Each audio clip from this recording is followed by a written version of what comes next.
الله أكبر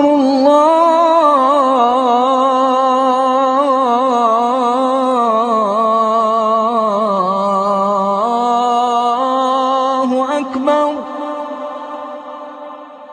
أشهد أن لا إله إلا الله.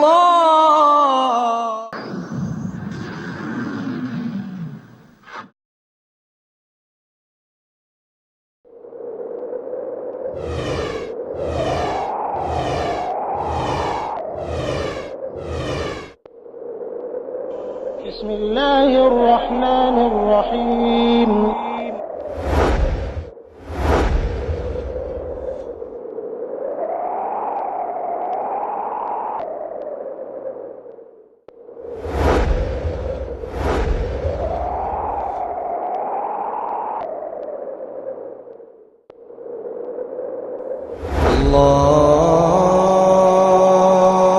الله أكبر الله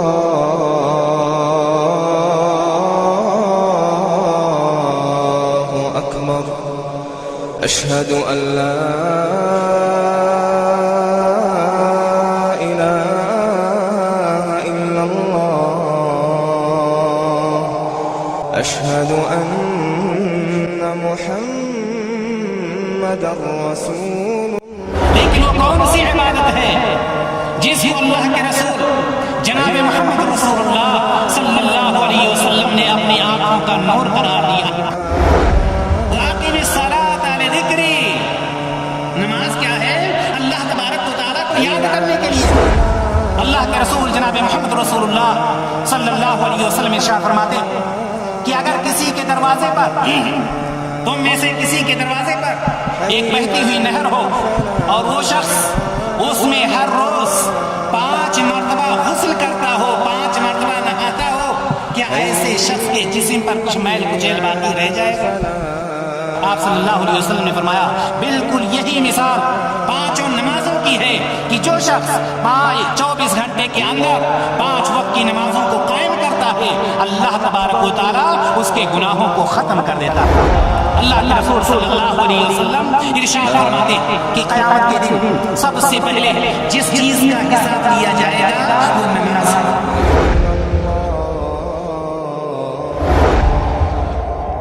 اتل ما اوحي اليك من الكتاب واقم الصلاة ان الصلاة تنهى عن الفحشاء والمنكر ولذكر الله أكبر والله يعلم ما تصنعون. اے نبی، اس کتاب کی تلاوت کیجیے جو آپ کی طرف وحی کی گئی ہے، اور صلاح یعنی نماز قائم کیجیے، بے شک نماز بے حیائی اور برے کاموں سے روکتی ہے، اور اللہ کا ذکر تو سب سے بڑی چیز ہے، اور جو کام تم کرتے ہو اللہ اسے جانتا ہے. میں دعوت سخن دیتا ہوں استاد مکرم فضیلت الشیخ ابو اسامہ منصور احمد مدنی صاحب کو وہ آئیں اور اپنے خطاب سے ہمیں مستفید کریں. یاد رہے آپ کا موضوع ہے نماز کا طریقہ. الحمد لله نحمده ونستعينه ونستغفره ونؤمن به ونتوكل عليه ونعوذ بالله من شرور أنفسنا ومن سيئات أعمالنا من يهده الله فلا مضل له ومن يضلل فلا هادي له ونشهد أن لا إله إلا الله ونشهد أن محمدا عبده ورسوله. أما بعد فإن خير الحديث كتاب الله وخير الهدي هدي محمد صلى الله عليه وسلم وشر الأمور محدثاتها وكل محدثة بدعة وكل بدعة ضلالة وكل ضلالة في النار. قال الله تعالى في القرآن المجيد والفرقان الحميد: أعوذ بالله من الشيطان الرجيم بسم الله الرحمن الرحيم اتل ما أوحي إليك من الكتاب واقم الصلاة إن الصلاة تنهى عن الفحشاء والمنكر ولذكر الله أكبر والله يعلم ما تصنعون وقال النبي صلى الله عليه وسلم الصلاة عماد الدین.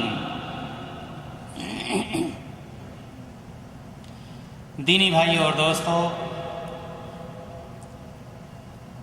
اور دور دراز سے آئی ہوئی میری ماں اور بہنوں،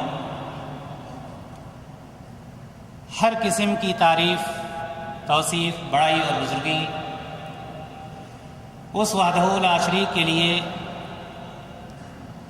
جو خالق کائنات اور مالک ارض و سما ہے، جس نے اس دنیا کو لفظ کن سے پیدا فرمایا، جس کی زمین و آسمان میں بادشاہت ہے، اس اللہ رب العزت نے جس نے ہمارے اور آپ کے اوپر بے شمار احسانات کیے ہیں، وہ اللہ رب العزت کی ذات جس نے ہمیں اور آپ کو دانا اور بینا بنایا،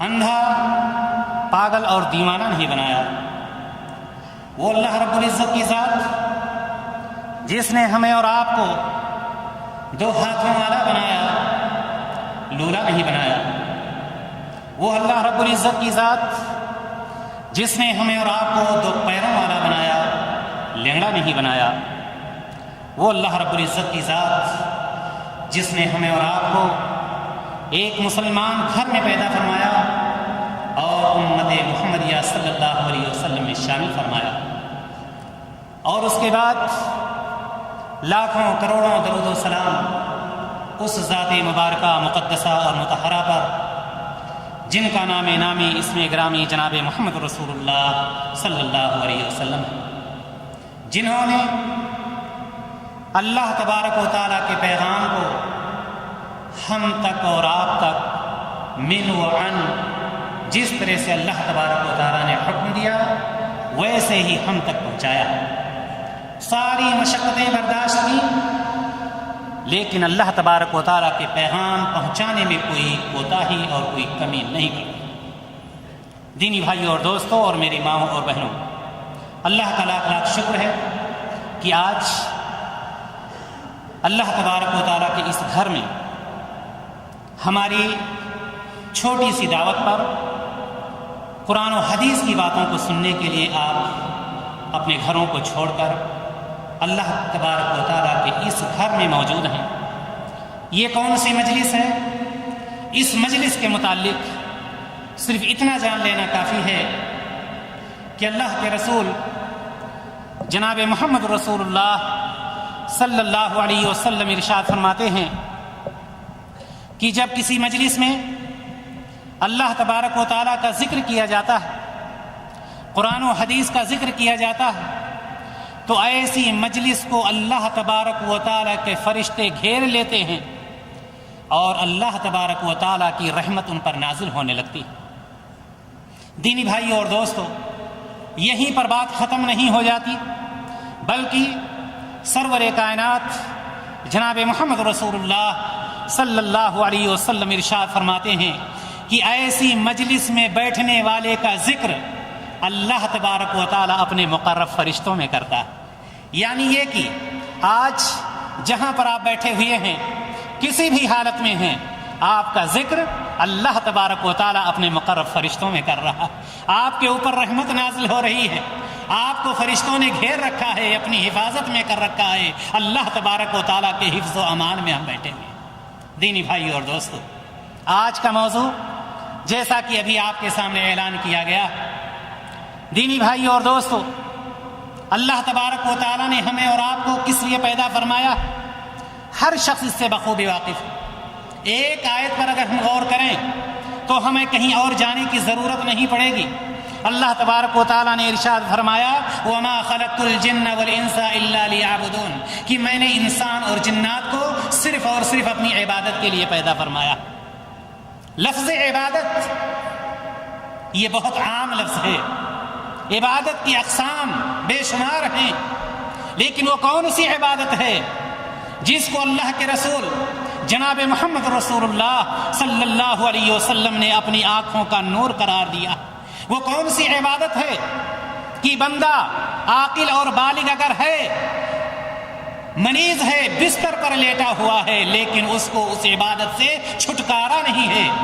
وہ کون سی عبادت کہ جناب محمد رسول اللہ صلی اللہ علیہ وسلم کو جب مکہ کی گلیوں میں ستایا گیا، نبی کریم صلی اللہ علیہ وسلم کو جب طائف کی گلیوں میں ستایا گیا، آپ کی جوتیاں خون سے لبریز ہو گئیں، آپ بے ہوش ہو گئے، لیکن اس وقت آپ نے کبھی کسی پر بد دعا نہیں کی۔ لیکن وہ کون سی عبادت ہے کہ جب وہ فوت ہو جاتی ہے، کسی طرح سے قضا ہو جاتی ہے، تو جناب محمد رسول اللہ صلی اللہ علیہ وسلم کی زبان مبارک سے، وہ زبان مبارک، وہ ذات جس کو اللہ تبارک و تعالیٰ نے رحمت للعالمین بنا کر بھیجا ہے، لیکن اس عبادت میں جب کسی کی وجہ سے کوئی خلل واقع ہوتا ہے تو زبان مبارک سے بد دعا کے الفاظ نکلتے ہیں۔ وہ کون سی عبادت، وہ کون سی عبادت ہے کہ نبی کریم صلی اللہ علیہ وسلم دنیا کو چھوڑ رہے ہیں، نہ فاطمہ کی محبت، نہ عائشہ کی محبت، نہ ابو بکر عمر اور عثمان علی رضی اللہ عنہم اجمعین کی محبت، لیکن اس محبت، اس عبادت سے کتنی محبت ہے کہ بستر مرگ پر ہیں لیکن اس عبادت کو نہیں بھول رہے ہیں، وصیت کر رہے ہیں۔ وہ کون سی عبادت میرے بھائیوں اور دوستوں، وہ کون سی عبادت ہے، وہ کون سی عبادت ہے کہ جس کا نہ کرنے والا سرور کائنات صلی اللہ علیہ وسلم کے بتلائے ہوئے قول کے مطابق کفر میں داخل ہو جاتا ہے؟ وہ کون سی عبادت، وہ کون سی عبادت کہ جس کو اللہ تبارک و تعالیٰ نے ہمارے پیارے رسول جناب محمد رسول اللہ صلی اللہ علیہ وسلم کو معراج میں تحفہ میں عطا کیا تھا؟ وہ کون سی عبادت ہے؟ دینی بھائیوں اور دوستوں، عبادت کی بہت ساری قسمیں ہیں، لیکن جس عبادت کا میں ذکر کرنا چاہتا ہوں، جس عبادت کے تذکرے کے لیے یا اس کی تفصیل کے لیے میں نے آج آپ کو دعوت دی ہے، وہ عبادت ہے صلاۃ، وہ عبادت ہے نماز۔ میرے بھائیوں اور دوست، نماز، وہ عبادت نماز ہے، لیکن ہم نے اور آپ نے شاید یہ سمجھ رکھا ہے کہ نماز تو سب کوئی جانتا، نماز پڑھنا کس کو نہیں آتا؟ مسجد میں جاتے ہیں، نماز پڑھ کر جلدی جلدی ہم چلے آتے ہیں، کون سی خوبی ہے اس کے اندر؟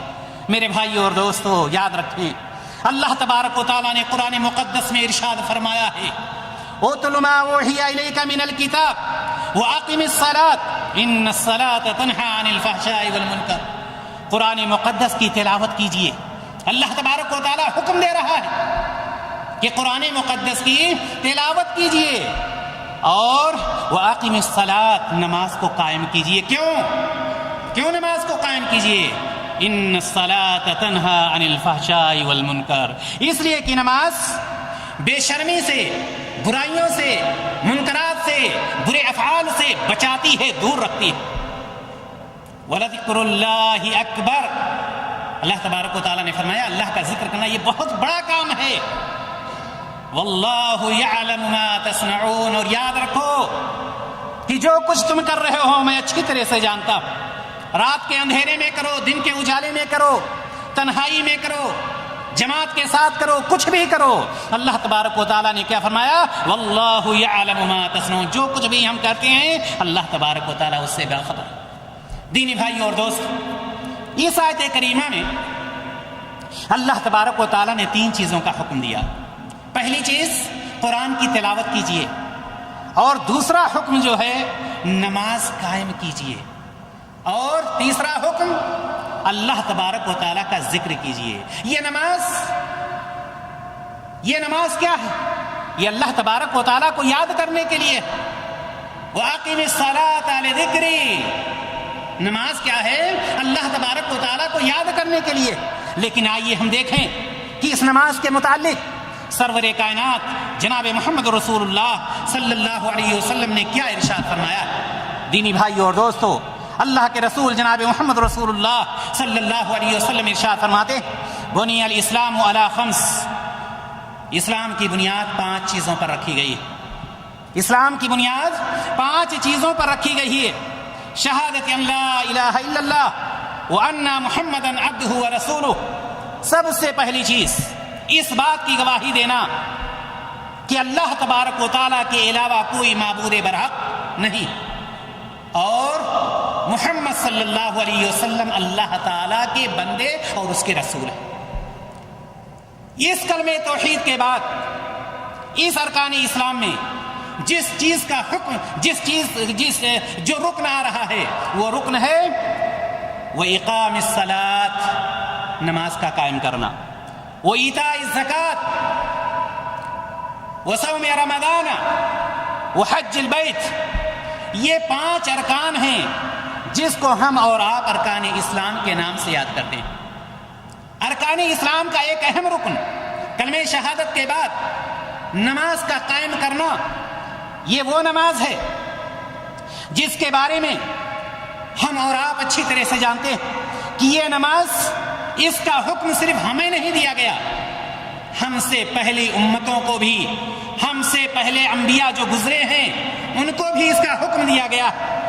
مثال کے طور پر حضرت ابراہیم علیہ الصلوۃ والتسلیم، حضرت لوط علیہ الصلوۃ والتسلیم، حضرت یعقوب علیہ الصلوۃ والتسلیم، حضرت اسحاق علیہ الصلوۃ والتسلیم، ان کے سلسلے میں قرآن نے اعلان کیا وَأَوْحَيْنَا إِلَيْهِمْ فِعْلَ الْخَيْرَاتِ وَإِقَامِ الصَّلَاةِ۔ اللہ تبارک و تعالیٰ نے کیا اس میں فرمایا؟ اور ہم نے ان کی طرف نیک کاموں کے کرنے اور نمازوں کے قائم کرنے کی وحی کی ہے۔ کس چیز کی وحی کی؟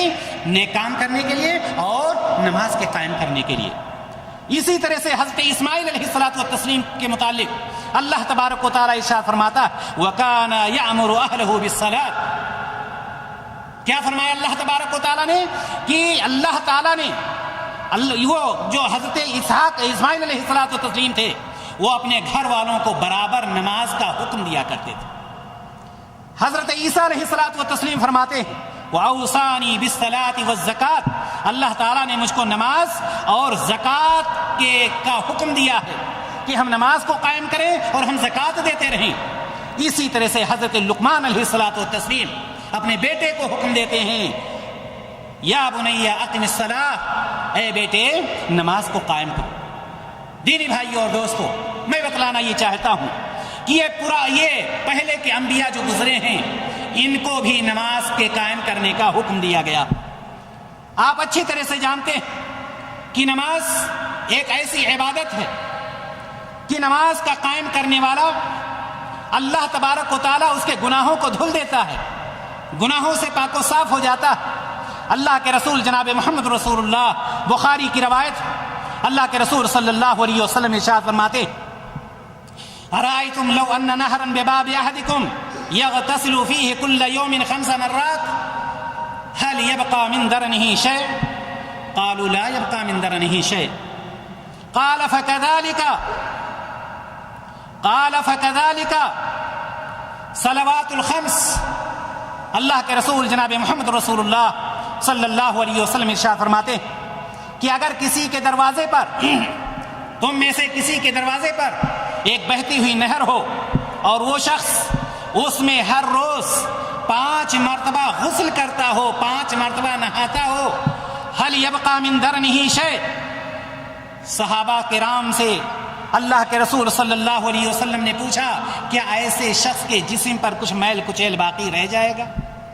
صحابہ کرام رضی اللہ تعالی عنہم اجمعین نے فرمایا لا يبقى من درنه شيء، اے اللہ کے رسول صلی اللہ علیہ وسلم، جو شخص 5 مرتبہ غسل کرتا ہو اس کے جسم پر کچھ بھی باقی نہیں رہے گا۔ نبی کریم صلی اللہ علیہ وسلم نے کہا، آپ صلی اللہ علیہ وسلم نے فرمایا قال فكذلك مثل الصلوات الخمس يمحو الله بهن الخطايا، رواہ البخاری۔ آپ صلی اللہ علیہ وسلم نے فرمایا بالکل یہی مثال 5 نمازوں کی ہے کہ جو شخص 24 گھنٹے کے اندر 5 وقت کی نمازوں کو قائم کرتا ہے اللہ تبارک و تعالیٰ اس کے گناہوں کو ختم کر دیتا۔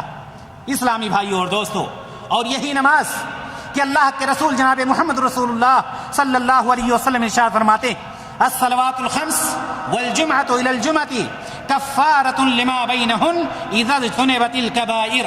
اللہ کے رسول صلی اللہ علیہ وسلم نے فرمایا کہ جو شخص 5 وقت کی نمازیں قائم کرتا ہے اور جمعہ سے جمعہ تک دوسرے جو ایک جمعہ سے لے کر دوسرے جمعہ تک پہلا جمعہ بھی پڑھتا ہے اور دوسرے جمعہ کو بھی پڑھتا ہے، لیکن وہ شخص کبیرہ گناہوں کے قریب نہیں جاتا ہے، تو یہ نمازوں کا قائم کرنا، اللہ تعالیٰ کے رسول صلی اللہ علیہ وسلم نے فرمایا کہ یہ نمازیں اس کے گناہوں کے لیے کفارہ بن جاتی ہیں، یعنی اس کے گناہ سب ختم ہو جاتے ہیں۔ دینی بھائیو اور دوستو، اسی طرح سے اللہ کے رسول صلی اللہ علیہ وسلم ارشاد فرماتے ہیں بین العبد و بین الکفر ترک الصلاۃ، کہ مسلمان اور کافر یا مشرک کے درمیان جو چیز حد فاصل ہے وہ ترک نماز، یعنی دونوں کے اندر جو چیز فاصلہ پیدا کر رہی ہے یا دونوں کے اندر جو تفریق کر رہی ہے ایک مسلم کے اندر اور ایک کافر کے اندر، وہ نماز ہے۔ یعنی یہ کہ مسلم جو ہوگا ضرور نماز پڑھے گا اور کافر نماز نہیں پڑھ سکتا۔ دینی بھائی اور دوست، یہ نماز کی اہمیت ہم اس سے لگا سکتے ہیں کہ اللہ کے رسول جناب محمد رسول اللہ صلی اللہ علیہ وسلم نے فرمایا مروا اولادکم بالصلاۃ وهم ابناء 7 سنین واضربوهم علیها وهم ابناء 10 سنین۔ اللہ کے رسول صلی اللہ علیہ وسلم فرماتے ہیں کہ تم اپنے بچوں کو، وہ بچے جو 7 سال کے ہو جائیں، ان کو نماز پڑھنے کا حکم دو۔ 7 سال کا بچہ، اس کو نماز پڑھنے کا حکم دو، اور جو بچہ 10 سال کا ہو جائے نہ پڑھے، اللہ کے رسول صلی اللہ علیہ وسلم نے فرمایا ہے کہ اس پر سختی کرو۔ اب آپ اس سے اندازہ لگا سکتے ہیں کہ 7 سال کے بچے کو نماز پڑھنے کا حکم دیا جا رہا ہے، 10 سال کے بچے کو نماز نہ پڑھنے پر سختی کا حکم دیا جا رہا ہے۔ اگر ایک 40 سال کا بندہ، 80 سال کا بندہ، 60 سال کا بندہ، 20 سال کا بندہ، جس کے پاس 20 سال کی اولاد، اگر وہ نماز نہ پڑھے، اللہ تبارک و تعالیٰ کے نزدیک اس کی حالت کیا ہوگی؟ اللہ تبارک و تعالیٰ کیا ایسے شخص سے خوش ہو سکتا ہے؟ دینی بھائی اور دوستو، یقیناً ایسا نہیں ہو سکتا۔ آئیے ہم دیکھتے ہیں، ہمیں اور آپ کو اللہ تبارک و تعالیٰ نے تندرستی عطا فرمائی، عقل سلیم عطا فرمایا، روشنی عطا فرمائی، امن و سکون عطا فرمایا، مرض سے محفوظ رکھا ہے، لیکن ہم نماز سے دور رہتے ہیں۔ آئیے ہم دیکھیں، حضرت عمران بن حسین رضی اللہ تعالی عنہ فرماتے کہ میں بواسیر کا مریض تھا۔ میرے بھائی اور دوستو، کان کھول کر کے سنیں، حضرت عمران بن حسین رضی اللہ تعالی عنہ نبی کریم صلی اللہ علیہ وسلم کی خدمت میں حاضر ہوتے ہیں، عرض کرتے ہیں کہ میں بواسیر کا مریض تھا، نبی کریم صلی اللہ علیہ وسلم سے مسئلہ دریافت کرنے گیا کہ میں نماز کس طرح سے پڑھوں۔ بواسیر سب کوئی جانتا کتنا خطرناک مرض، نماز سے چھٹکارا کسی بھی حالت میں نہیں۔ نبی کریم صلی اللہ علیہ وسلم نے صحابی کے لیے کیا ارشاد فرمایا؟ نبی کریم صلی اللہ علیہ وسلم فرماتے ہیں کہ اگر کھڑے ہو کر پڑھ سکتے ہو تو کھڑے ہو کر پڑھو۔ بواسیر کے مریض، صحابی، کوتاہی نہیں ہو سکتی، جھوٹ نہیں بول سکتے، سستی نہیں ہو سکتی ہے۔ سرور کائنات صلی اللہ علیہ وسلم سے پوچھتے ہیں بواسیر کا مریض ہوں، میں کیا کروں؟ سرور کائنات صلی اللہ علیہ وسلم نے فرمایا کہ اگر کھڑے ہو کر نماز پڑھ سکتے ہو تو کھڑے ہو کر پڑھو، اگر کھڑے ہو کر طاقت نہیں ہے پڑھنے کی تو بیٹھ کر پڑھو، اور اگر بیٹھ کر بھی نہیں پڑھ سکتے ہو تو لیٹ کر کے پڑھو، نماز سے چھٹکارا نہیں۔ کہاں ہیں ہم اور آپ؟ اگر اللہ تبارک و تعالی کسی کو اس مرض میں مبتلا کر دے، اللہ تعالی ہر شخص کو محفوظ رکھے، وہ کیا کرے گا؟ کیا وہ مسجد تک جا سکتا ہے؟ لیکن جب اللہ تبارک و تعالی نے ہمیں اور آپ کو سارے مرض سے محفوظ رکھا ہے، ساری چیزوں سے محفوظ رکھا ہے، امن و شانتی دے رکھا ہے، تو ہمیں اور آپ کو یہ چاہیے کہ ہم اللہ تبارک و تعالیٰ کا شکریہ ادا کریں۔ میرے بھائی اور دوستو، یہ وہ نماز ہے کہ دنیا میں ہماری نظر جب کسی چیز پر جاتی ہے تو سب سے پہلے مال و دولت پر جاتی ہے، لیکن یاد رکھیں قیامت کا دن ہوگا اور جب حساب و کتاب لیا جائے گا، جس طرح سے نبی کریم صلی اللہ علیہ وسلم نے ارشاد فرمایا اول ما يحاسب به العبد يوم القيامة الصلاة فإن صلحت صلح سائر عمله وإن فسدت فسد سائر عمله، رواہ الطبرانی۔ اللہ کے رسول صلی اللہ علیہ وسلم ارشاد فرماتے ہیں کہ قیامت کے دن سب سے پہلے جس چیز کا حساب لیا جائے گا وہ نماز ہے۔ نماز کے بارے میں پوچھا جائے گا کہ نماز کتنا قائم کر کے آئے ہو، کتنی نمازیں پڑھ کر کے آئے ہو؟ یہ پہلا سوال ہوگا، پہلا سوال۔ اب اگر پہلے سوال میں بندہ کامیاب ہو گیا تو وہ دوسرے سوالات میں بھی کامیاب ہو جائے گا، لیکن اگر پہلے ہی میں پھنس گیا تو بس اللہ خیر کرے اس کے لیے۔ میرے بھائی اور دوستو، یہ وہ نماز جیسا کہ میں نے ابھی شروع میں بتلایا کہ اللہ تبارک و تعالیٰ نے جناب محمد رسول اللہ صلی اللہ علیہ وسلم کو معراج کے تحفہ میں پیش کیا تھا۔ آپ جانتے ہیں یہ نماز کتنے وقت کی فرض ہوئی تھی؟ پہلے اللہ تبارک و تعالیٰ نے اس کو 50 وقت کا فرض کیا تھا، 50۔ لیکن یہ نماز کتنی باقی بچی؟ 5۔ اگر اللہ تبارک و تعالیٰ ہم پر رحم و کرم نہ کرتا، ہم کہاں ہوتے، کس طرح سے اس کو ادا کرتے؟ حضرت انس بن مالک رضی اللہ تعالیٰ عنہ کہتے ہیں کہ معراج کی رات آپ پر یعنی نبی کریم صلی اللہ علیہ وسلم پر 50 وقت کی نمازیں فرض ہوئیں، پھر کم ہوتے ہوتے 5 رہ گئیں۔ آخر میں اللہ تبارک و تعالیٰ کی طرف سے یہ اعلان کیا گیا، لا يبدل القول لدي وان لك بهذه الخمس 50۔ اللہ کے رسول جناب محمد رسول اللہ صلی اللہ علیہ وسلم کیا ارشاد فرماتے ہیں؟ آپ صلی اللہ علیہ وسلم ارشاد فرماتے ہیں، حضرت انس رضی اللہ تعالی عنہ کا یہ قول، حضرت انس رضی اللہ تعالی عنہ فرماتے ہیں کہ نبی کریم صلی اللہ علیہ وسلم کے اوپر 50 وقت کی نمازیں فرض کی گئیں، اس کے بعد کم ہوتے ہوتے 5 باقی بچی، لیکن اللہ تبارک و تعالیٰ نے فرما دیا میرے پاس قول بدلا نہیں جاتا۔ یہ مت سمجھنا کہ 50 فرض کیا تھا اور اب 5 ہو گئی ہیں تو 5 ہی کا ثواب ملے گا، 50 کا نہیں۔ لا يبدل القول لدي، میرے پاس قول بدلا نہیں جاتا، تم 5 کر کے دکھاؤ، میں 50 کا ثواب تمہیں عطا کروں گا۔ یہ اللہ تبارک و تعالیٰ کا کرم ہے، یہ اللہ تبارک و تعالیٰ کا احسان ہے۔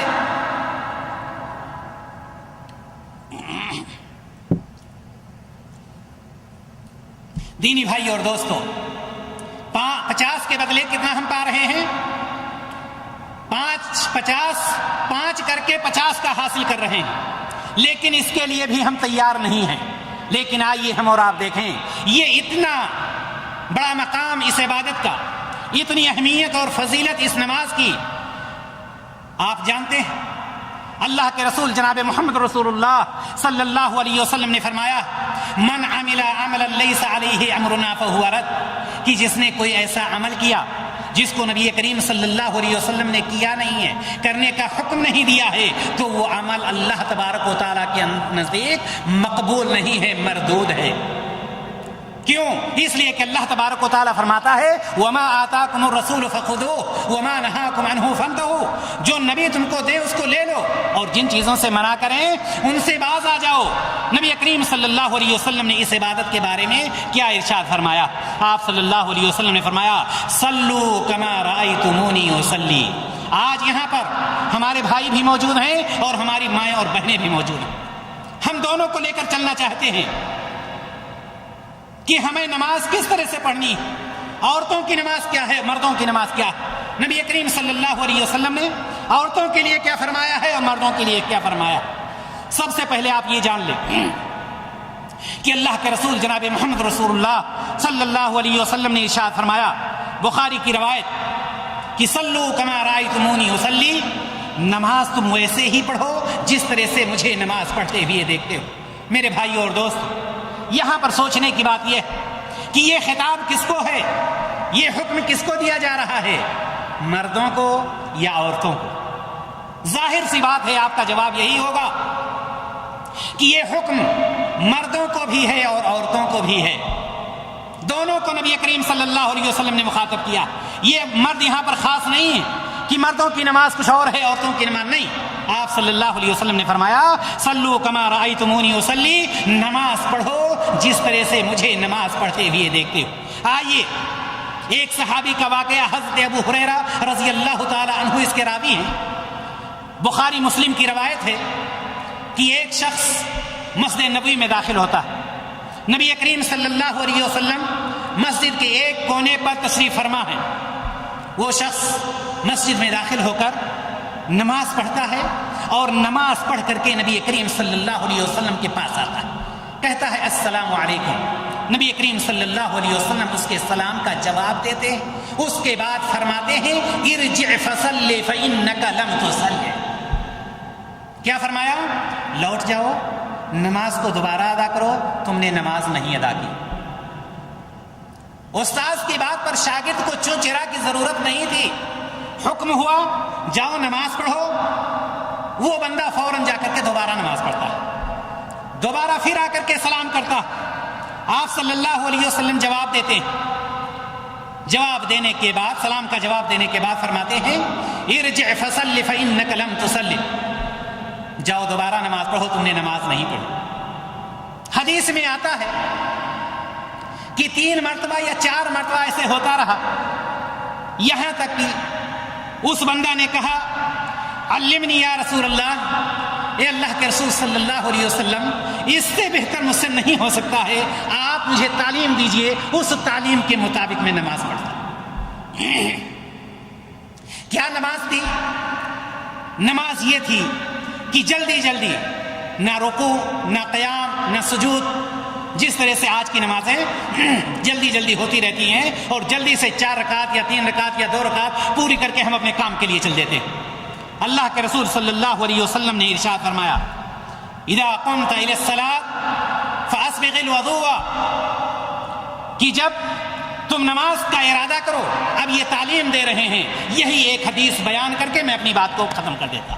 یہ پوری تعلیم اس حدیث میں کہ ہمیں نماز کس طرح سے پڑھنی چاہیے۔ اللہ کے رسول صلی اللہ علیہ وسلم نے فرمایا اذا قمت الى الصلاة فاسبغ الوضوء، جب تم نماز کا ارادہ کرو یا نماز کے لیے کھڑے ہو تو سب سے پہلے چاہیے کہ مکمل طور پر وضو۔ آپ جانتے ہیں کہ وضو نماز کے لیے شرط، مکمل طور پر، یہ نہیں کہا وضو کرو، مکمل طور پر وضو کرو جس طرح سے وضو کیا جاتا ہے۔ ثم استقبل القبلہ، اس کے بعد قبلہ رخ کر لو، فکبر، قبلہ رخ ہونے کے بعد اللہ اکبر کہو۔ یہاں پر تفصیل سے ہم چلتے ہیں تاکہ ساری باتیں ذہن میں آتی رہیں۔ قبلہ رخ کیا ایک شخص نے، اب یہاں پر دیکھنا یہ ہے کہ سب سے پہلے نیت کی ضرورت ہوتی ہے۔ نیت کس طرح سے کی جائے گی؟ نیت کا طریقہ کیا ہے میرے دینی بھائی اور دوستوں اور میری ماں اور بہنوں؟ نیت کوئی بھی عبادت ہو، حج کو چھوڑ کر، حج میں دونوں زبان سے بھی نیت ہے اور دل سے بھی نیت، لیکن باقی ساری عبادتیں، کسی بھی عبادت میں زبان سے نیت نہیں۔ سب سے پہلے انسان کو یہ چاہیے کہ وہ دل میں جو نماز پڑھنے جا رہا ہے اس کی نیت کرے، دل سے نیت کر لے، اور اس کے بعد اللہ کے رسول صلی اللہ علیہ وسلم نے کہا فکبر، تکبیر تحریمہ کہے۔ سوال یہ ہے کہ تکبیر تحریمہ کا طریقہ کیا ہوگا؟ آج کا موضوع ہے نماز کا طریقہ۔ تکبیر تحریمہ کیسے کہے گا؟ کیا کھڑا ہے اللہ اکبر کہہ کر کے شروع کر دیا؟ نہیں، نبی کریم صلی اللہ علیہ وسلم نے کسی چیز کو ایسا نہیں چھوڑا ہے کہ جس کی وضاحت نہ کی ہو۔ ایک حدیث میں نہیں تو دوسری حدیث میں ضرور اس کی وضاحت موجود ہے۔ ہم جب تکبیر کہیں گے تو ہمارا ہاتھ کس طرح سے اٹھے گا؟ کیا ہمارا فعل ہوگا؟ کیا ہمارا عمل ہوگا؟ نبی کریم صلی اللہ علیہ وسلم نے اس کی وضاحت کھلے طور پر کر دی۔ جب ہم تکبیر تحریمہ کہیں تو ہمیں چاہیے کہ ہم اپنے ہاتھ کو کندھوں تک یا کان تک، کان کے برابر سیدھا کر کے اپنے ہاتھ کو اٹھائیں، یا تو کان کے برابر تک لے جائیں یا کندھوں تک لے جائیں۔ کیوں؟ اس لیے کہ اللہ کے رسول جناب محمد رسول اللہ صلی اللہ علیہ وسلم ارشاد فرماتے ہیں، حضرت ابن عمر رضی اللہ تعالیٰ عنہ اس حدیث کے راوی فرماتے ہیں کہ رأیت رسول اللہ صلی اللہ علیہ وسلم اذا افتتح الصلاة رفع يديه حتى يحاذي منكبيه، رواہ مسلم۔ اللہ کے رسول صلی اللہ علیہ وسلم کے بارے میں حضرت ابن عمر رضی اللہ تعالیٰ عنہ فرماتے کہ میں نے نبی کریم صلی اللہ علیہ وسلم کو دیکھا کہ جب آپ نماز شروع کرتے تو آپ رفع یدیہ حتی یحاذی منکبیہ، کہ آپ اپنے دونوں ہاتھوں کو اٹھاتے کہاں تک؟ مونڈھوں تک. یہ منکب کس کو کہا جاتا ہے؟ مونڈھوں کو، یعنی یہاں اس طرح سے اٹھاتے. ایک روایت تو یہ آتی ہے. ابھی تکبیر تحریمہ کہہ رہا ہے شخص. دوسری روایت ابن عمر ہی رضی اللہ تعالیٰ عنہ سے آتی ہے، فرماتے ہیں کہ اذا کبر رفع یدیہ حتی یحاذی بہما اذنیہ، رواہ مسلم. کہ جب نبی کریم صلی اللہ علیہ وسلم تکبیر تحریمہ کہتے تو اپنے دونوں ہاتھوں کو اٹھاتے کہاں تک؟ کان تک، کان کے برابر. یہ کان کا جو اوپری حصہ ہے، کان کا یہ جو اوپری حصہ ہوتا ہے، یہاں تک یہ انگلیوں کا سرا نبی کریم صلی اللہ علیہ وسلم وہاں تک اپنے ہاتھوں کو اٹھاتے. معلوم یہ ہوا ان دونوں حدیثوں سے کہ یا تو تکبیر تحریمہ کے وقت جب ہم تکبیر تحریمہ کہیں گے سیدھا ہمارا ہاتھ یہ نہیں کہ ایسے ایسے، یہ نہیں ہو سکتا. سیدھا ہوگا، ہماری ہتھیلیاں کس کی طرف ہوں گی؟ قبلہ کی طرف ہوں گی، اور ہمارا یہ ہاتھ یا تو مونڈھوں تک ہوگا یا کان کے برابر، کان کا جو اوپری حصہ ہے اس کے برابر. ٹچ کرنے کی کہیں پر کوئی روایت نہیں ہے کہ کان کو پکڑا جائے یا چھوا جائے، بلکہ سیدھا طریقہ یہ ہے کہ کان کے برابر ہونا چاہیے. تو اللہ کے رسول صلی اللہ علیہ وسلم نے کیا فرمایا؟ ثم استقبل القبلہ فکبر، یعنی جب قبلہ کی طرف آپ نے رخ کر لیا اس کے بعد تکبیر تحریمہ کہیے. تکبیر تحریمہ کا جو طریقہ بتلایا گیا. اب آپ نے جب تکبیر تحریمہ کہا اور ہاتھ کو اپنے مونڈھوں کے برابر یا کان کے برابر لے گئے تو اب اس کو رکھیں گے کہاں؟ یہ بھی ایک سوال کہ اس کو کہاں آپ رکھیں گے؟ بیچ میں چھوڑ دیں گے، وہیں رکھیں گے، سینے پر رکھیں گے، ناک پہ رکھیں گے، پیٹ پہ، کہاں پر رکھیں گے؟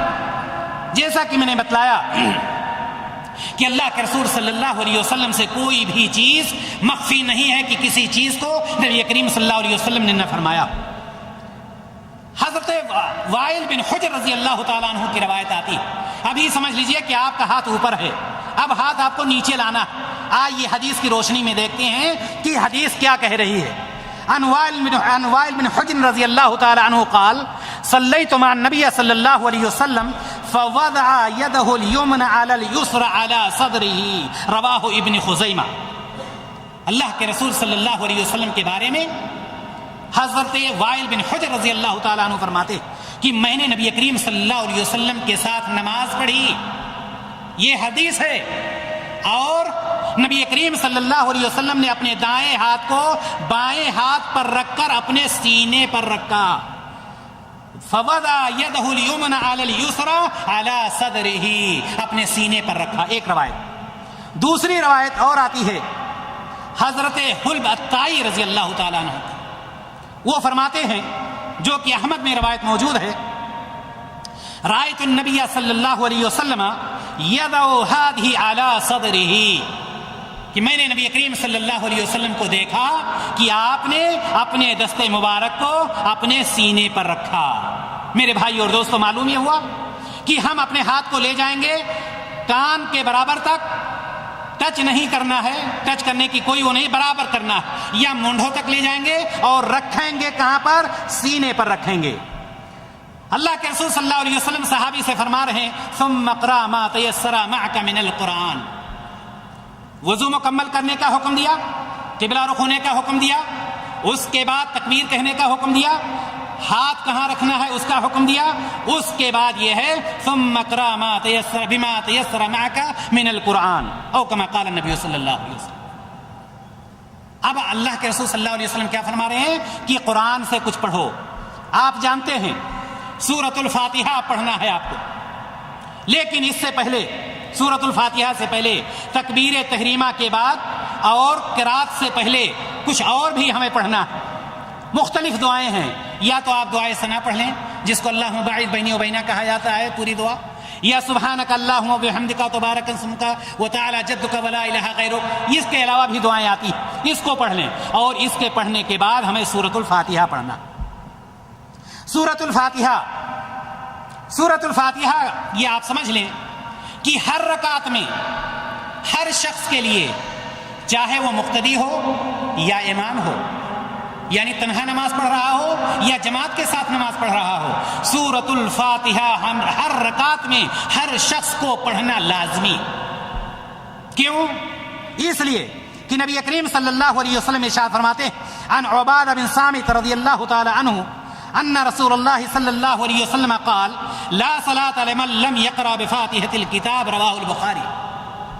عبادہ بن صامت رضی اللہ تعالی عنہ سے روایت کہ نبی کریم صلی اللہ علیہ وسلم نے فرمایا وہ رکعت نہیں جس میں سورہ فاتحہ نہیں پڑھی گئی. اب چاہے وہ مقتدی ہے، چاہے وہ امام ہے، مرد ہے، عورت ہے، اس کو یہی طریقہ اپنانا. اور یاد رکھیں یہ جو طریقہ بتلایا جا رہا ہے یہ مردوں کے لیے بھی ایسے ہی تکبیر تحریمہ وہ بھی کہیں گی جس طرح سے مرد کہیں گے، اس میں کوئی تفریق نہیں. لا صلاة لمن لم يقرأ بفاتحة الكتاب. دوسری روایت عبادہ بن صامت رضی اللہ تعالیٰ عنہ فرماتے کہ ہم آپ صلی اللہ علیہ وسلم کے پیچھے صبح کی نماز پڑھ رہے تھے. نبی کریم صلی اللہ علیہ وسلم کو قرات کرنا مشکل ہو گئی اس حالت میں. جب نبی کریم صلی اللہ علیہ وسلم نماز سے فارغ ہوئے تو آپ صلی اللہ علیہ وسلم نے فرمایا شاید تم لوگ بھی امام کے پیچھے قرات کرتے ہو. تو عبادہ بن صامت رضی اللہ تعالیٰ عنہ فرماتے ہیں ہم نے کہا کہ جی ہاں ہم بھی قرات کرتے ہیں. اللہ کے رسول صلی اللہ علیہ وسلم نے کیا فرمایا؟ لا تفعلوا، ایسا مت کرو، امام کے پیچھے قرات مت کرو الا بفاتحة الکتاب. فرمایا لا تفعلوا الا بفاتحة الکتاب، ایسا مت کرو یعنی امام کے پیچھے نہ پڑھو مگر صرف سورہ فاتحہ. فإنه لا صلاة لمن لم يقرأ بها رواہ احمد والترمذی. اس لیے کہ جس شخص نے سورہ فاتحہ نہیں پڑھی اس کی نماز نہیں ہوگی. یعنی یہ کہ دوسری صورتیں پڑھنے کا حکم نہیں دیا گیا لیکن یہ حکم دیا گیا کہ سورہ فاتحہ آپ ضرور پڑھیے. اسی طرح سے تیسری روایت سورہ فاتحہ کے بارے میں حضرت ابو ہریرہ رضی اللہ تعالیٰ عنہ سے آتی ہے. عن ابی ہریرہ رضی اللہ تعالیٰ عنہ قال قال النبی صلی اللہ علیہ وسلم من صلی صلاة لم يقرأ فيها بأم القرآن فهي خداج رواہ مسلم. اللہ کے رسول صلی اللہ علیہ وسلم نے فرمایا حضرت ابو ہریرہ رضی اللہ تعالیٰ عنہ کہ جس نے کوئی نماز پڑھی اور اس میں ام القرآن یعنی سورۃ الفاتحہ نہیں پڑھا وہ نماز ناقص ہے. فہی خداج یعنی غیر و کامل یعنی ناقص مانی جاتی ہے وہ رکعت اور وہ نماز. میرے بھائی اور دوست اب سورہ فاتحہ پڑھنے کا حکم دیا اللہ کے رسول صلی اللہ علیہ وسلم. سورہ فاتحہ کے اخیر میں آپ جانتے ہیں آمین کہا جاتا ہے. ایک ایک چیز کو ہم لے کر کے ایک طرف سے چل رہے. سورہ فاتحہ کے اخیر میں آمین کہا جاتا ہے. آمین یہاں پر بھی مسئلہ ایک ہے کہ کیسے آمین کہیں گے. آئیے ہم دیکھیں نبی کریم صلی اللہ علیہ وسلم نے اس کے بارے میں کیا ارشاد فرمایا. عن وائل بن حجر رضی اللہ تعالی عنہ قال كان رسول اللہ صلی اللہ علیہ وسلم اذا قرأ ولا الضالین قال آمین ورفع صوته رواہ ابو داود والترمذی. اللہ کے رسول صلی اللہ علیہ وسلم کے بارے میں حضرت وائل بن حجر رضی اللہ تعالیٰ عنہ فرماتے کہ جب غیر المغضوب علیہم ولا الضالین کہتے تو اس کے بعد آمین کہتے تھے ورفع صوته اور اپنی آواز کو بلند کرتے تھے. اس بلند کرنے کے بارے میں ایک دوسری روایت آتی ہے اور حضرت وائل بن حجر رضی اللہ تعالیٰ عنہ اس کے بھی راوی ہیں. فرماتے ہیں سمعت النبی صلی اللہ علیہ وسلم قرأ غیر المغضوب علیہم ولا الضالین قال آمین ومد بها صوته. اللہ کے رسول صلی اللہ علیہ وسلم رواہ الترمذی و احمد. اللہ کے رسول صلی اللہ علیہ وسلم کے بارے میں فرماتے کہ میں نے سنا کہ جب نبی کریم صلی اللہ علیہ وسلم نے غیر المغضوب علیہم ولا الضالین پڑھا تو اس کے بعد آمین کہا اور اپنی آواز کو لمبی کیا یعنی بلند آواز سے آپ صلی اللہ علیہ وسلم نے آمین کہا. دینی بھائی اور دوستو یہ تو بات ہو گئی سورہ فاتحہ تک. آگے اللہ کے رسول صلی اللہ علیہ وسلم صحابی کو کیا بتلا رہے ہیں؟ ثم ارکع حتی تطمئن راکعا. جب آپ نے سورہ فاتحہ پڑھ لیا اور اس کے بعد کوئی سورت پڑھ لی تو اس کے بعد آپ کو کیا کرنا ہے؟ رکوع کرنا ہے. رکوع کا طریقہ کیا ہونا چاہیے اور رکوع میں جائیں گے کیسے ہمیں یہ چیز سب سے پہلے جان لینی چاہیے. حضرت ابن عمر رضی اللہ تعالیٰ عنہ کہتے ہیں کہ میں نے آپ صلی اللہ علیہ وسلم کو دیکھا کہ جب آپ صلی اللہ علیہ وسلم نماز شروع کرتے رفع یدیہ حتی یحاذی منکبیہ وقبل ان يركع واذا رفع من الركوع ولا يرفعهما بين السجدتين رواه البخاری ومسلم۔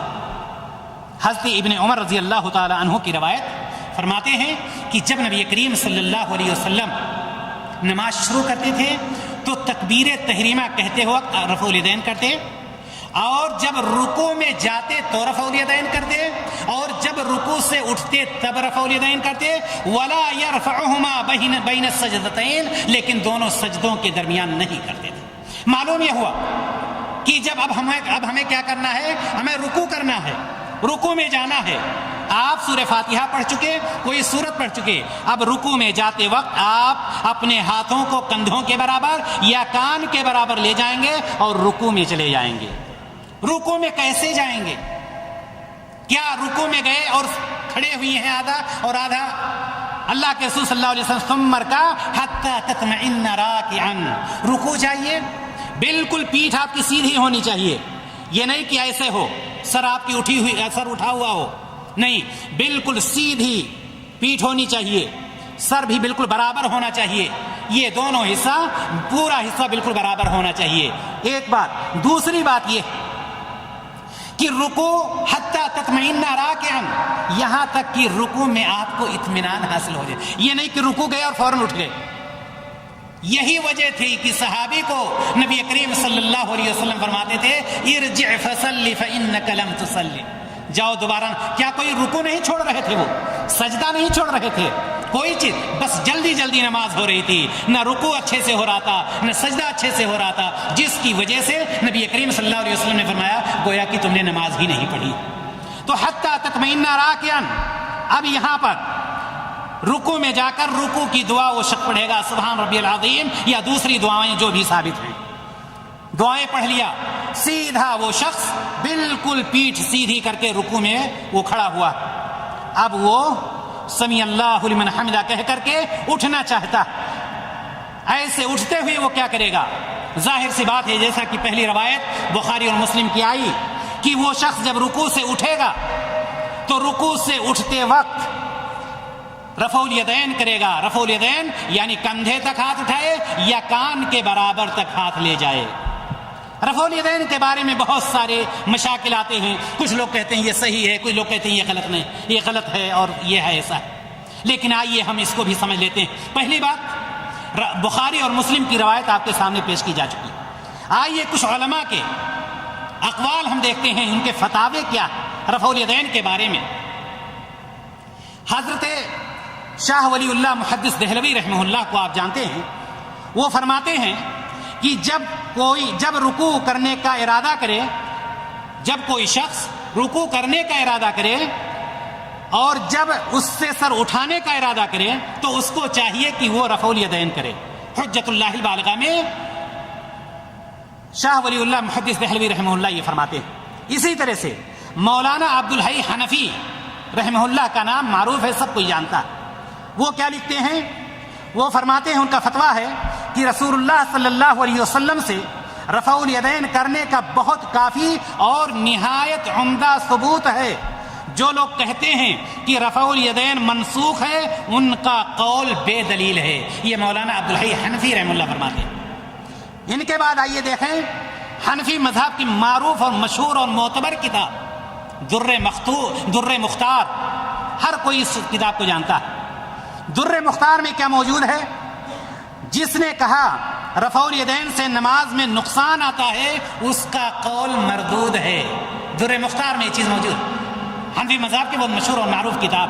جس نے کہا رفع الیدین کرنے سے نماز میں نقصان آتا ہے اس کا قول مردود ہے، رکوع میں جانے کے وقت، رکوع سے اٹھنے کے وقت رفع الیدین کرنے سے کچھ بھی نقصان نہیں ہوتا۔ آئیے اور آگے چلتے ہیں، شیخ عبد القادر جیلانی رحمہ اللہ کیا فرماتے ہیں اس کے بارے میں، رفع الیدین کے بارے میں۔ شیخ عبد القادر جیلانی رحمہ اللہ فرماتے ہیں نماز میں تکبیر اولیٰ کے وقت، رکوع میں جاتے وقت اور رکوع سے اٹھتے وقت رفع الیدین کرنا چاہیے۔ غنیۃ الطالبین ان کی جو معروف کتاب ہے اس میں یہ چیز موجود ہے۔ معلوم یہ ہوا کہ اب ہمیں کیا کرنا ہے؟ رکوع سے اٹھتے وقت رفع الیدین کرنا ہے۔ اللہ کے رسول صلی اللہ علیہ وسلم صحابی کو بتلا رہے ہیں ثم ارفع حتى تستوي قائما. اب ایک شخص رکوع میں تھا, رکوع سے اٹھ رہا ہے, اٹھتے ہوئے اس نے دونوں ہاتھ کو اٹھایا, اب اس کو کھڑا ہونا. کیسے کھڑا ہوگا؟ سوال یہ ہے کہ کیسے وہ کھڑا ہوگا. اللہ کے رسول صلی اللہ علیہ وسلم سے پوچھئے, کسی سے پوچھنے کی ضرورت نہیں. حتی تستوی قائما, یہاں تک کہ بالکل سیدھا کھڑا ہو جائے. آپ دیکھیں گے کچھ لوگوں کو رکوع سے اٹھتے ہیں, ابھی ان کی پیٹھ برابر سیدھی نہیں ہوتی ہے کہ فوراً سجدے میں چلے جاتے ہیں. اللہ کے رسول صلی اللہ علیہ وسلم حتی تستوی قائما, یہاں تک کہ سیدھا کھڑے ہو جائیے, یعنی رکوع سے اٹھیے اور رکوع سے اٹھنے کے بعد سیدھا کھڑے ہو جائیے, بالکل سیدھا ہو جائیے. اس کے بعد اللہ کے رسول صلی اللہ علیہ وسلم فرماتے ہیں ثم مسجد حتی تطمئن ساجدا. اب جب کھڑے ہو گئے سیدھا, سارے اعضاء اپنی جگہ پر چلے گئے, یہ ابھی پہلی رکعت چل رہی ہے, سارے اعضاء اپنی جگہ پر چلے گئے. آپ صلی اللہ علیہ وسلم نے فرمایا صحابی کو ثم مسجد, اب آپ سجدے میں جائیے. سجدہ کیسا ہو, سجدہ کیسے کریں گے, اس کو بھی ہم دیکھ لیں, اور میری مائیں اور بہنیں بھی ساتھ میں رہیں. سجدہ میں بہت تفریق کی جاتی ہے کہ عورتوں کا سجدہ ایسا ہوگا, مردوں کا سجدہ ایسا ہوگا. میرے بھائی اور دوستوں اور میری ماں اور بہنوں, میں نے پہلے بتلایا کہ نبی کریم صلی اللہ علیہ وسلم نے فرمایا صلو کما رأیتمونی اصلی, نماز پڑھو جس طرح سے مجھے پڑھتے ہوئے دیکھتے ہو. مرد ہو عورت ہو, سب کی نماز ایک طرح ہوگی, کسی کے سجدے میں کوئی فرق نہیں ہوگا. سجدہ, سب سے پہلی بات آپ یہ سمجھ لیں, اللہ کے رسول صلی اللہ علیہ وسلم ارشاد فرماتے ہیں امرت ان اسجد علی 7 اعظم علی الجبہہ والیدین والرکبتین واطراف القدمین, متفق علیہ. اللہ کے رسول صلی اللہ علیہ وسلم فرماتے ہیں مجھے حکم دیا گیا 7 اعضاء پر سجدہ کرنے کا, مرد ہو عورت ہو, جوان ہو بوڑھا ہو, کوئی بھی ہو, 7 اعضاء پر سجدہ کرنے کا حکم دیا گیا. 7 اعضاء کون سے ہیں؟ پیشانی اور ناک, یہ دونوں ایک. جبہہ, اس کو دونوں کو ایک مانا گیا, یہ دونوں لگے ہونے چاہیے. والیدین, دونوں پنجے. والرکبتین, دونوں گھٹنے. واطراف القدمین, اور پیر کی انگلیاں زمین پر لگی ہوئی ہوں گی. یہ 7 اعضاء ہیں جس پر سجدہ کرنے کا حکم دیا گیا. اب سجدہ کیسے ہوگا؟ کیا عورتوں کے لیے جو بتلایا جاتا ہے کہ عورتیں اپنے ران ہی پر بیٹھی رہیں, ان کا ہاتھ کوہنی ان کے پیٹ سے لگا رہے, زمین پر چپکی رہیں, کیا یہ حکم دیا گیا ہے؟ نہیں. جواب ہے نہیں. جس طرح سے مردوں کو حکم دیا جا رہا ہے ایسے ہی عورتوں کو بھی حکم دیا جا رہا ہے. وہ بھی ویسے ہی سجدہ کریں گی. ان کے دونوں ہاتھ, پیشانی اور ناک, دونوں گھٹنے اور دونوں قدم, یہ ہاتھ بغل کا حصہ ان کا بھی خالی ہوگا, دور ہوگا. پیٹ اور ران سے میں بیچ میں فاصلہ ہوگا. حدیث میں آتا ہے اتنا فاصلہ ہونا چاہیے کہ بکری کا بچہ اگر گزرنا چاہے تو اس کے نیچے سے گزر جائے.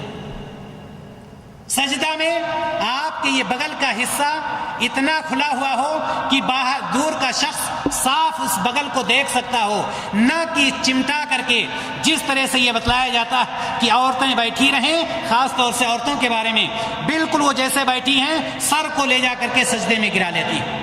یہ چیز نبی کریم صلی اللہ علیہ وسلم سے ثابت نہیں, بلکہ یہ ہے کہ وہ بھی ایسے ہی سجدہ کریں گی جس طرح سے ایک مرد سجدہ کرتا ہے. اللہ کے رسول صلی اللہ علیہ وسلم نے فرمایا اعدلوا فی السجود, سجدہ میں اعتدال کرو.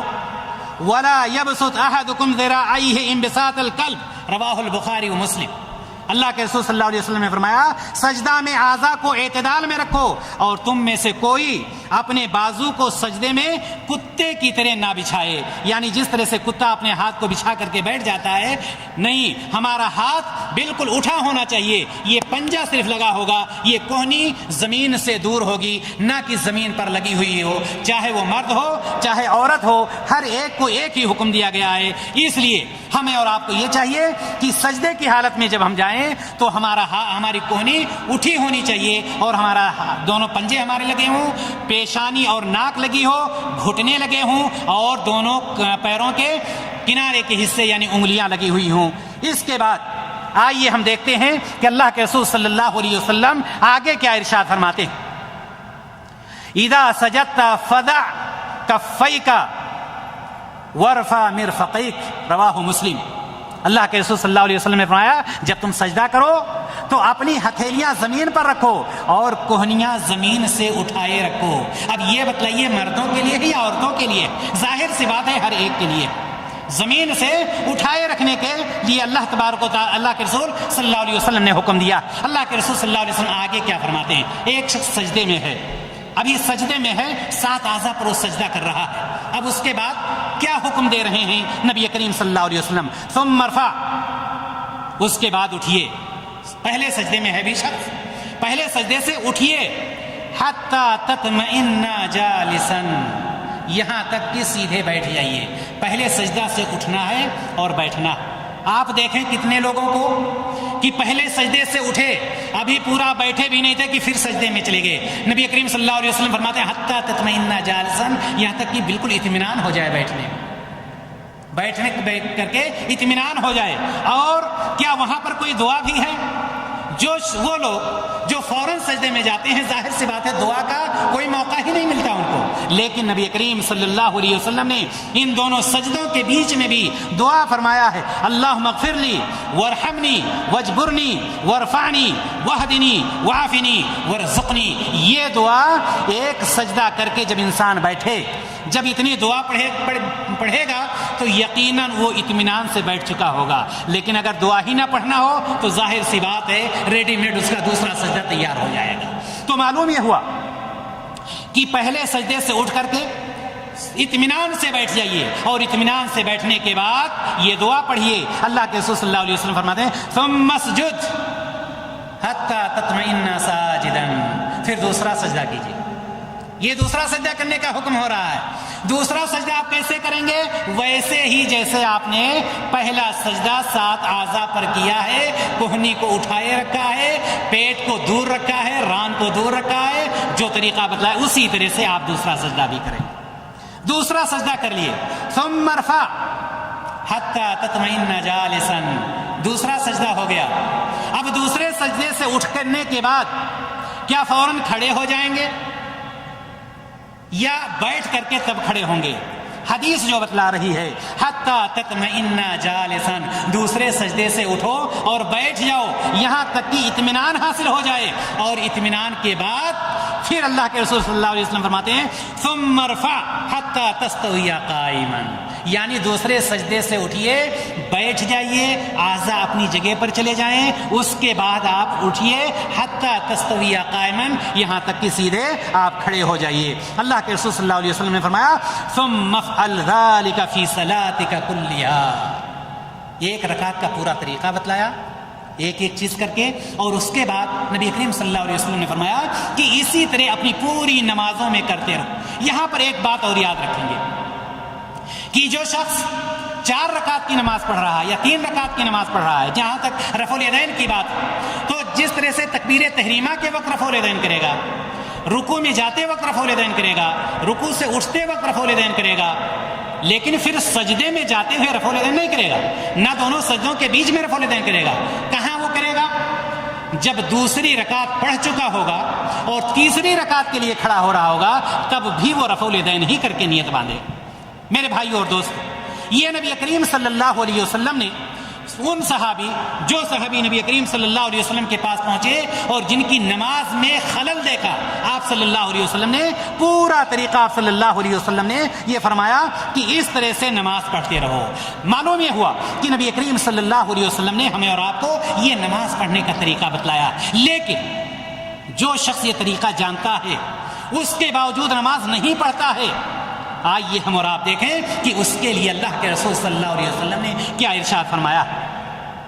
حضرت سمرہ بن جندب رضی اللہ تعالیٰ عنہ فرماتے، روایت ہے ان کی کہ نبی کریم صلی اللہ علیہ وسلم نے فرمایا کہ جو شخص قرآن یاد کر کے بھلا دیتا ہے اور جو فرض نماز پڑھے بغیر سو جاتا ہے، مرد ہو، عورت ہو، جوان ہو، بوڑھا ہو، کوئی بھی ہو، قرآن یاد کر کے بھلا دے بغیر نماز پڑھے ہوئے سو جائے، اللہ کے رسول صلی اللہ علیہ وسلم نے فرمایا قیامت کے دن اس کا سر پتھر سے کچلا جائے گا۔ یہ بخاری کی روایت ہے، پتھر سے کچلا جائے گا۔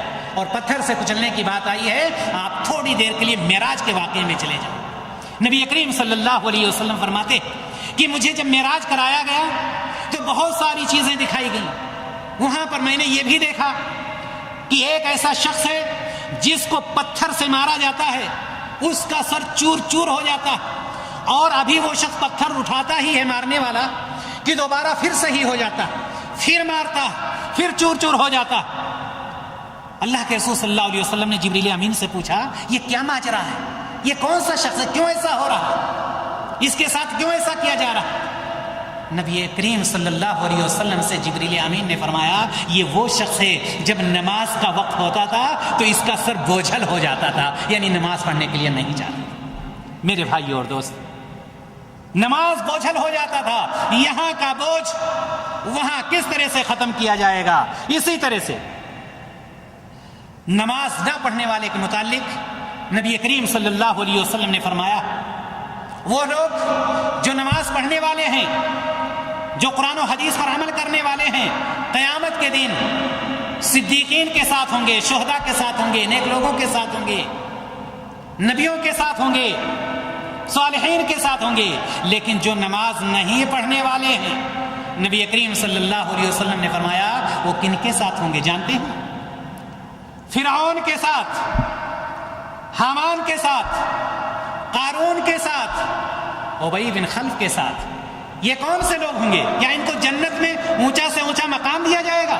نہیں، ان کو جہنم میں سب سے سخت سزا دیا جائے گا۔ فرعون کو، حامان کو، قارون کو، ابی بن خلف۔ نبی کریم صلی اللہ علیہ وسلم نے فرمایا ہے کہ جو لوگ نماز نہیں پڑھتے ہیں قیامت کے دن یہ لوگ ایسے ہی لوگوں کے ساتھ ہوں گے۔ اسی طرح سے وہ ہمارے وہ بھائی جو نماز کو جلدی جلدی پڑھ لیتے ہیں، یاد رکھیں کہ اللہ کے رسول صلی اللہ علیہ وسلم نے قرآن مقدس میں تقریباً 80 جگہوں سے زیادہ نماز قائم کرنے کا حکم دیا ہے اللہ تبارک و تعالیٰ نے، اور نبی کریم صلی اللہ علیہ وسلم نے بے شمار حدیثوں میں فرمایا۔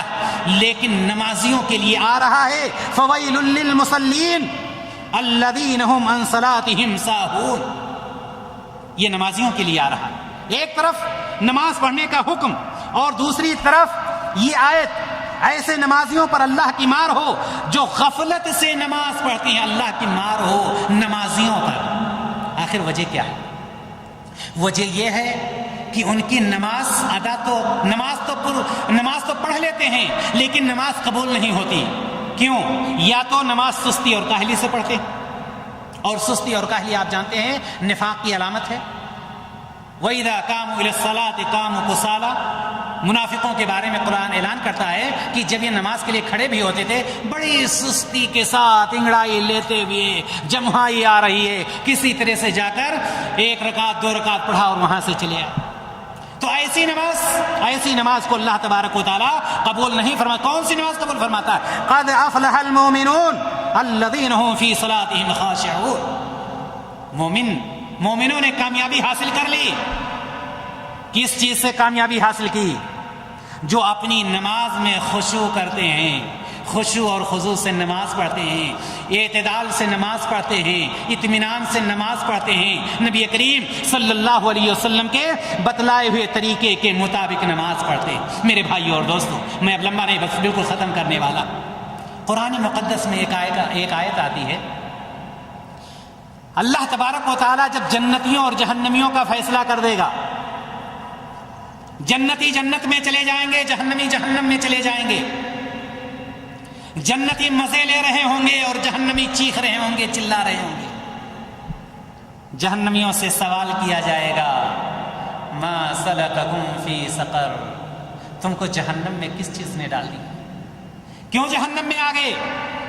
کوئی پارک تو نہیں ہے، کوئی گارڈن تو نہیں ہے، کوئی ٹہلنے کی جگہ تو نہیں ہے، یہ بتہا تو نہیں کہ جمعہ کا دن تھا بتہا چلایا۔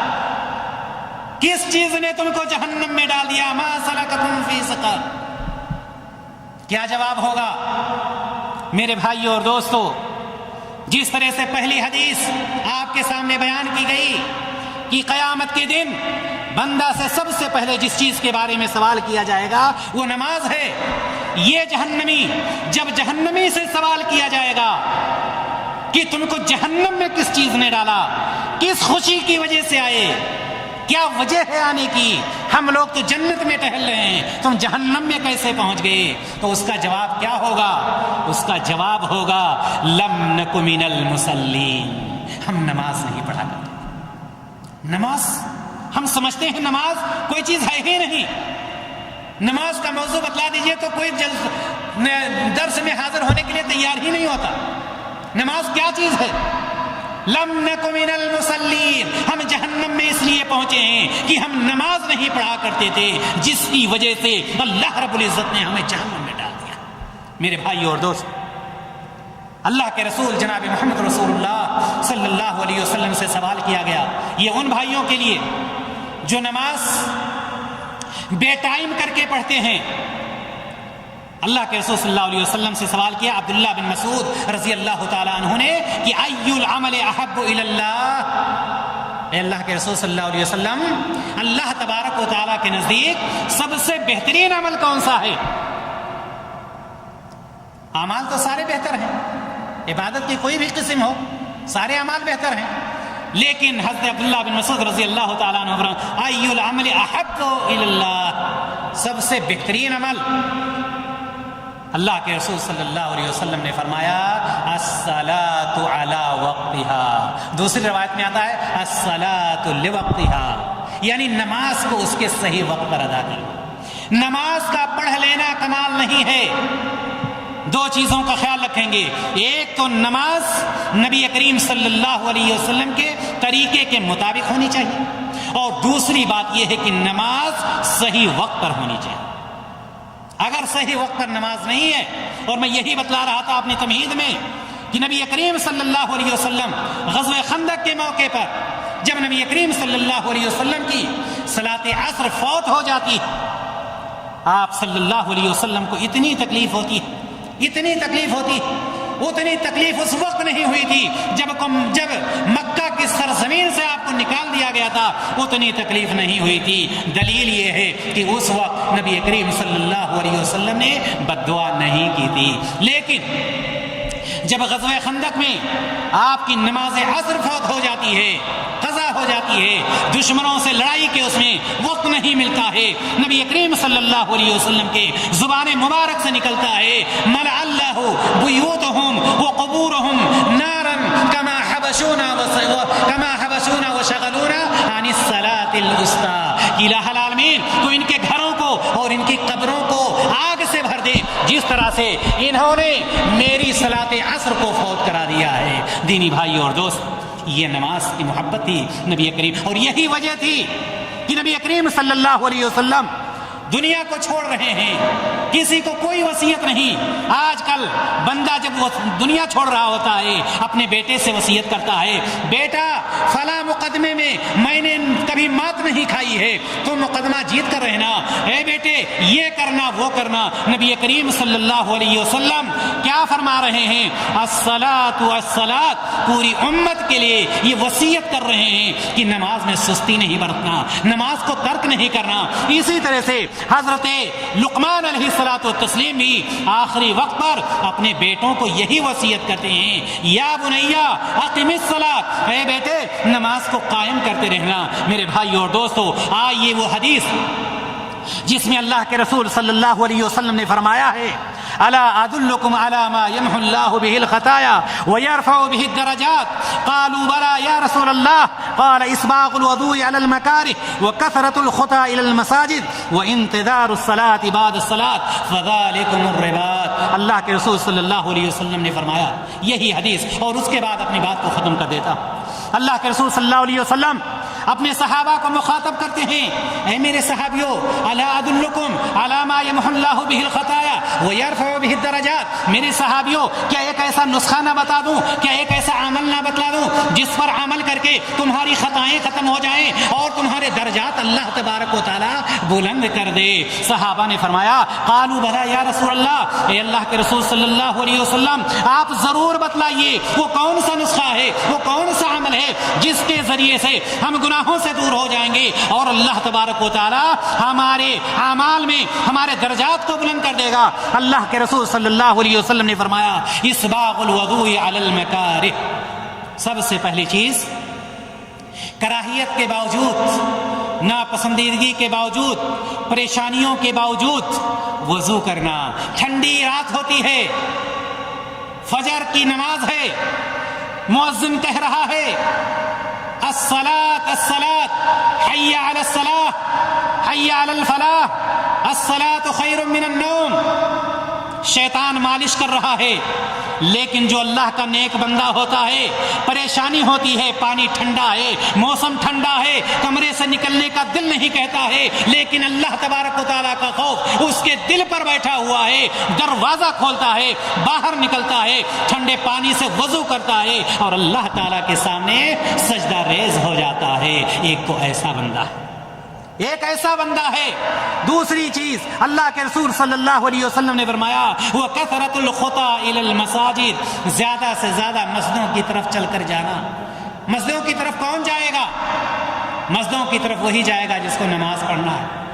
آپ سب اپنے اپنے محلے میں دیکھیں، جو نمازی ہوتے ہیں وہ اذان ہوتی ہے مسجد کی طرف جا رہے ہیں، اور جو نمازی نہیں ہوتے ہیں محلے میں مہینہ گزر جاتا ہے، سال گزر جاتا ہے، کوئی نہیں دیکھتا، صرف وہ اپنا گھر اور اپنی دکان یا اپنی فیکٹری یا اپنی کمپنی وہیں تک جاتے ہیں۔ وہ کثرۃ الخطیٰ الی المساجد، زیادہ سے زیادہ نماز مسجد کی طرف جانا۔ وہ انتظار الصلاۃ بعد الصلاۃ، ایک نماز کے بعد دوسری نماز کا انتظار کرنا۔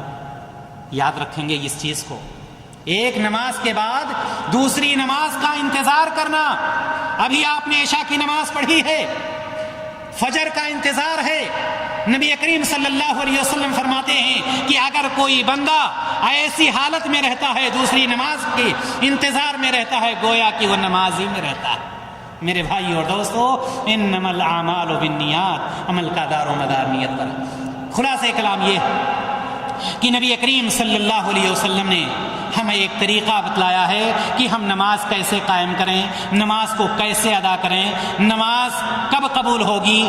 دینی بھائی اور دوستو، ہم سب کے اوپر یہ واجب ہے کہ ہم پہلی بات جس طرح سے نبی کریم صلی اللہ علیہ وسلم نے نماز پڑھنے کا حکم دیا ہے اسی طرح سے نماز پڑھیں۔ جو نماز کا وقت ہے اسی وقت پر نماز پڑھیں۔ اگر ہم ایسی ہی نماز پڑھتے ہیں تو یقیناً اللہ تبارک و تعالی ہماری نماز کو قبول فرمائے گا، اس لیے کہ اللہ تعالیٰ نے خود ہی فرمایا ہے وَمَا آتَاكُمُ الرَّسُولُ فَخُذُوهُ وَمَا نَهَاكُمْ عَنْهُ فَانْتَهُوا، کہ جو تم کو رسول دیں اس کو لے لو اور جس سے رسول منع کریں اس سے رک جاؤ۔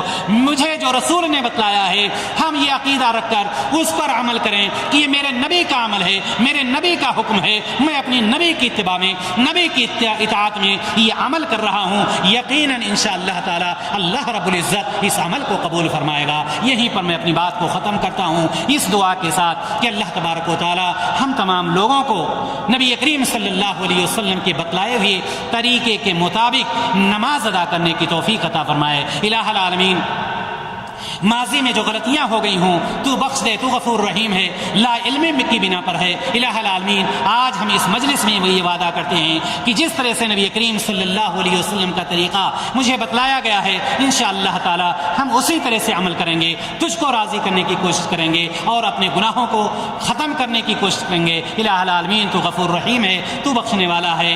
وآخر دعوانا ان الحمدللہ رب العالمین۔ السلام علیکم ورحمۃ اللہ وبرکاتہ۔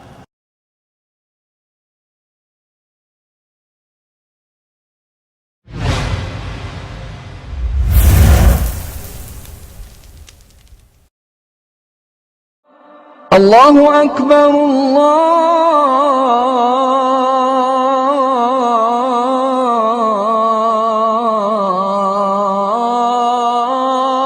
اکبر، اشہد ان لا الہ الا اللہ